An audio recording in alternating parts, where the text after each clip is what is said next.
दोस्तों, आज हम बात कर रहे हैं एक ऐसे देश की जो आकार में भले ही छोटा हो, लेकिन संस्कृति, प्रकृति और अध्यात्म में बहुत बड़ा है। ये देश है नेपाल। नेपाल भारत और चीन के बीच बसा एक लैंडलॉक देश है। इसकी सीमाएं उत्तर में तिब्बत और बाकी तीन और भारत से लगती है। लेकिन इस छोटे से भूभाग में प्रकृति का एक ऐसा खजाना छुपा है जो पूरी दुनिया को आकर्षित करता है। नेपाल को हिमालयों की भूमि कहा जाता है क्योंकि विश्व की सबसे ऊंची पर्वत श्रृंखला हिमालय यहीं से होकर गुजरती है और सबसे ऊंचा पर्वत यानी माउंट एवरेस्ट भी इसी जगह पर है जो 8,848 मीटर ऊंचा है। वो भी नेपाल की धरती पर ही है। यहाँ कुल 8 पर्वत ऐसे हैं जो दुनिया के 10 सबसे ऊंचे पहाड़ों में गिने जाते हैं। शेरपा, याक, हिमनद, ग्लेशियर, हर मोड़ पर पहाड़ों की कहानियां बसी हुई हैं। नेपाल की राजधानी है काठमांडू, जो देश की सबसे बड़ी आबादी वाला शहर है। यहाँ के पुराने मंदिर, स्तूप और दरबार स्क्वायर जैसे ऐतिहासिक स्थल नेपाल की सांस्कृतिक विरासत की झलक देते हैं। अब बात करें नेपाल की जनसंख्या की, तो करीब 3 करोड़ लोग इस देश में रहते हैं।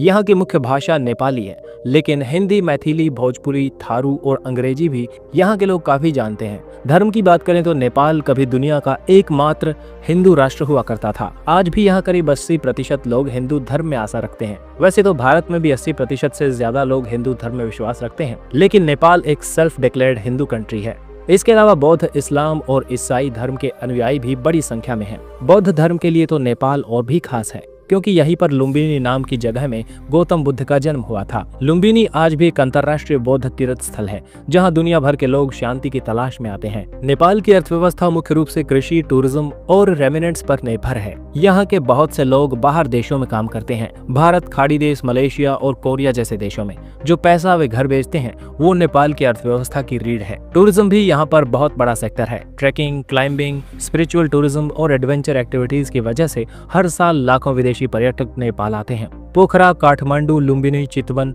हर जगह की अपनी एक अनोखी पहचान है। नेपाल की संस्कृति बेहद ही विविधतापूर्ण है। यहाँ 100 से भी ज्यादा जातीय समूह हैं, जैसे गुरुंग, मगर, थारू, नेवार, राय और शेरपा। हर समुदाय की अपनी बोली, पहनावा, त्योहार और परंपराएं हैं जो मिलकर नेपाल को रंग बिरंगी संस्कृति का देश बनाते हैं।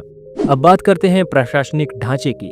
नेपाल एक संघीय लोकतांत्रिक गणराज्य है। 2015 में यहाँ नया संविधान लागू हुआ और देश को 7 प्रदेशों में बांटा गया। नेपाल का राष्ट्रीय ध्वज दुनिया का एकमात्र त्रिकोणीय झंडा है जो इसकी अनोखी पहचान को दर्शाता है। अब थोड़ी बात करें नेपाल और भारत के रिश्तों की। नेपाल और भारत के बीच सदियों पुराना सांस्कृतिक और धार्मिक संबंध है। सीमा यहाँ पर खुली हुई है। बिना वीजा के लोग एक दूसरे के देशों में आ जा सकते हैं। भारत की तरह नेपाल में भी राम, शिव, दुर्गा और कृष्ण की पूजा होती है। यहाँ जनकपुर में माता सीता का जन्म स्थान भी माना जाता है। लेकिन हाँ, कभी कभी राजनीति में तनाव भी आ जाता है, जैसे सीमाओं को लेकर या चीन के साथ संबंधों को लेकर। फिर भी लोगों के स्तर पर प्यार और भाईचारा बना रहता है। अब अगर आप नेपाल घूमने का सोच रहे हैं तो ये जान लीजिए, यहाँ आने के लिए आपको भारतीय पासपोर्ट की जरूरत नहीं पड़ती।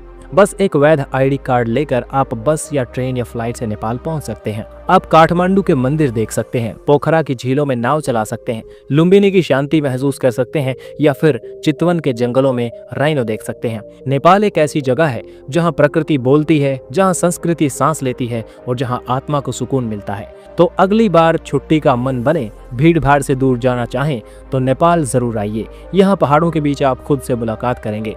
वीडियो अच्छा लगा तो लाइक जरूर करें, शेयर करें और जुड़े रहिए ताकि ऐसी वीडियोस आपको मिलते रहें। Thanks for watching. जुड़े रहिए एक्सप्लोर YRS के साथ।